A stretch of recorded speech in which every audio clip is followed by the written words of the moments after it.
right, so as you probably saw in a previous video, I passed my instrument written airplane. So my IRA instrument rating airplane. I passed the FAA written test, and now I'll start doing more of the flying. But my promise, I received the fuselage in like October of last year of 2022.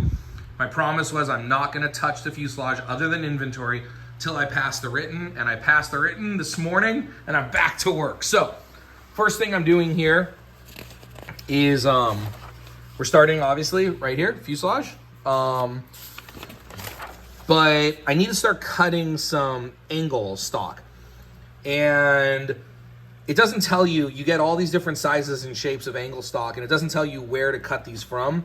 So my theory is cut them from the smaller pieces, because I can always cut small pieces out of big pieces, but I can't make a big piece out of small pieces. Also, one thing I talked to another builder about is to go ahead to section 29-2, and even though what I'm cutting now is a different size, it's the 063 instead of the 125, he still told me set aside 2 of these and the 2 that you need for this. One of them's 114 inches and one of them is 92.5 inches. You'll cut it down to final size. And then I think the ones for this were 50 inches and you would need 49 and like 23, 30 seconds. But I set those aside just to make sure I don't do something stupid and like cut those. So again, I'm gonna get started here. I've got my piece of 063. This is the thinner stuff set aside for that. But before I do that, there is is it an 80? It's not really an 80, it's a service bulletin. My center spar was built in like 2018 or 2019, but there's a new design on the landing gear because of this service bulletin, which was issued in 2021.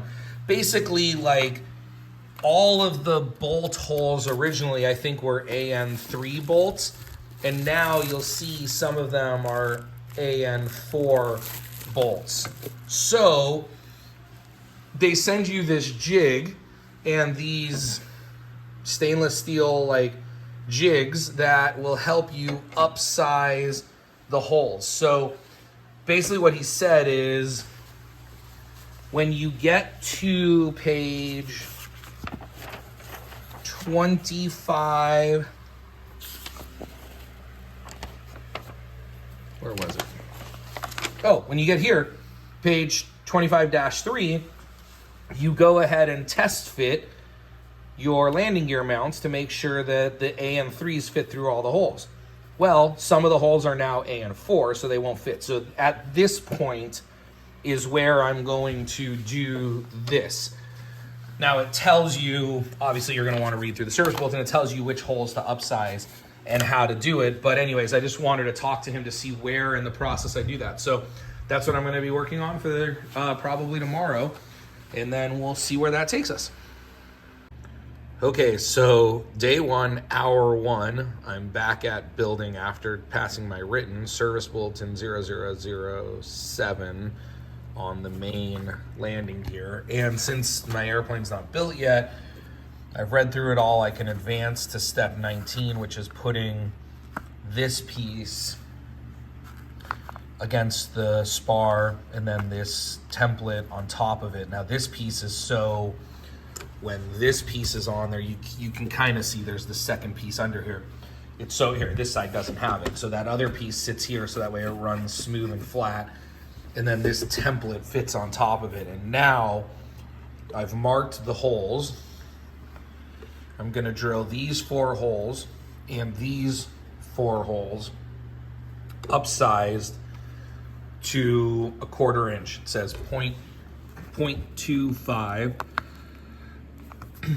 0.25, 0.25. I'm doing this not just for you, but also for me, because literally day 1, hour 1, I haven't touched the airplane in 3 months, and now the first thing I'm gonna do is drill holes in one of the most expensive pieces of the airplane. So I'm just kind of double and triple checking my work. I'm gonna read through this one more time, but basically I'll get back to you after. But here's this jig that fits perfectly on my 1/4 inch aviation bit. Now, I don't have a .313 bit. That is very, very, very close to 5/16. 5/16 is, I think, .3125, which is basically .313. And I checked, my 5/16 bit fits absolutely perfectly in the other jig that they give me, and we need that for one hole. We're gonna first drill this hole up to 1/4 inch, and then drill it up to .313 or 5/16. I'm gonna double and triple check that before I do it, but all I've done here as per instructions is I've just put 314, so these are AN3-14s with just a finger tight on the back side, just so everything's in there tight. And then, yeah, let's drill some holes in my spar. Why not? While you're watching me drill in the background, I'm going to explain my process here coming up. But one thing I didn't talk about is that pink stuff, that Bayo lube. It's that Boeing drill lube. I used a lot of it, and it helped a lot in this process. All the drill bits remain nice and cool, nothing overheated, so definitely make sure you're using some kind of lube through this process.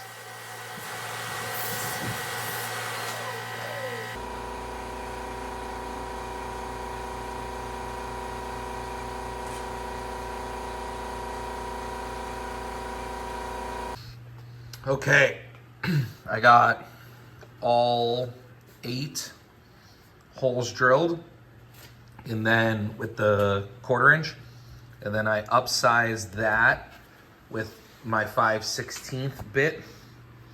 And here is the AN5 that's supposed to go into that hole, and it is snug as a bug in a rug. I mean, I can get it through there if I just tap it gently with a hammer, but I don't want to right now. We'll do that in the next step. And we have to do some deburring and stuff, and I don't want to ruin these bolts. I'll probably go to the hardware store and buy some and taper the ends a bit to kind of hammer things in. That's what a lot of people said. But anyways, you know, not that bad, a little scary. Definitely hold. The instructions have, and that's more if this is already on the airplane, the instructions have you grind down the sides of this a little bit so you can get an 11/16 wrench on it. And then it's kind of cool, you get the wrench on there, but you don't go all the way down. You just get the wrench on there, and then you vice clamp the wrench. I mean, here, like this, imagine, that's not the right size, but like that. Oops. Of course, with one hand. And then you vice clamp that down to hold this in place. But that's when the spar is sideways and you're working on the airplane. So I was able to just hold it, but focus more on holding it down so that way it doesn't rock back and forth than lateral. If you hold it straight down, it stays perpendicular and your drill bit fits in there. So now I'm gonna take all this off and do the other side. Really quick, I did this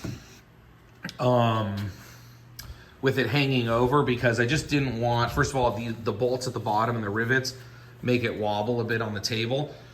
And then I also didn't want to drill into a piece of wood and have my drill bit grab it and twist it all around. I wanted to just be able to drill free and go like deep down with the drill bit and come back up and out slowly to make sure that I had a nice perpendicular straight hole. So now I'm just gonna literally slide all this over and do it on that side. Okay, so I completed this side. I did all the drilling, and now I'm back to this side. So I went to Lowe's and I bought, these are 1032s. 1032s by 2 inch. 1.5 will work, but I thought 2 was better. These are 1/4 20s, and this is whatever is bigger than 1/4 20. Hang on, I've got it on my chart here. I forgot what it was. 5/16 by 24 for the AN5s. This is the Cleveland chart. So then basically, I didn't want to use the good bolts, so I was able to get all of these through. I don't have every single one of these. There's like, what, 1, 2, 3, 4, 5, 6, 7, 8 of them. 8, 9, 10. I just bought a 5-pack, and I've basically, I put these 2 in because that was most important to me, and then I put like 3 and I took one out, and then I just kept moving this one a couple and then moving this one a couple until they all line up now. So they all line up.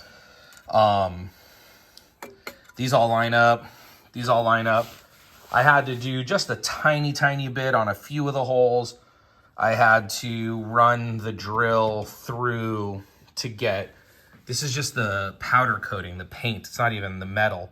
I just had to get some of the powder coating out for the screws to fit through, but I'm really happy with how all that fit in there. This side fit perfect, except for now that I tightened it down, I need to just do a tiny bit of shaving there. But if you look under here, we've got good tolerance. Will it focus? Yeah, right there, except for right there. So I'm just gonna grind that down a little bit. This side though, when I put it on, I need to do some grinding here. So I'm gonna take that side off, grind that down, test fit it again, make sure it fits perfect. And then I'm gonna do some grinding here and then start test fitting it and getting all the bolts through this side. So then I think that pretty much completes this first part. And then my assumption is, I haven't really looked ahead, but I think we just test fit this so that way we don't run into problems later on, because then I think this comes off and then I don't think these go back on for like 10 or 20 more steps. So I think it was just really a matter of test fitting everything. But basically the point is, while it's scary as all hell to have to drill through the spar, I took my time, I used the jig like usual. Vance does a great job of preparing you for this, and so far so good. So hopefully this helps you guys.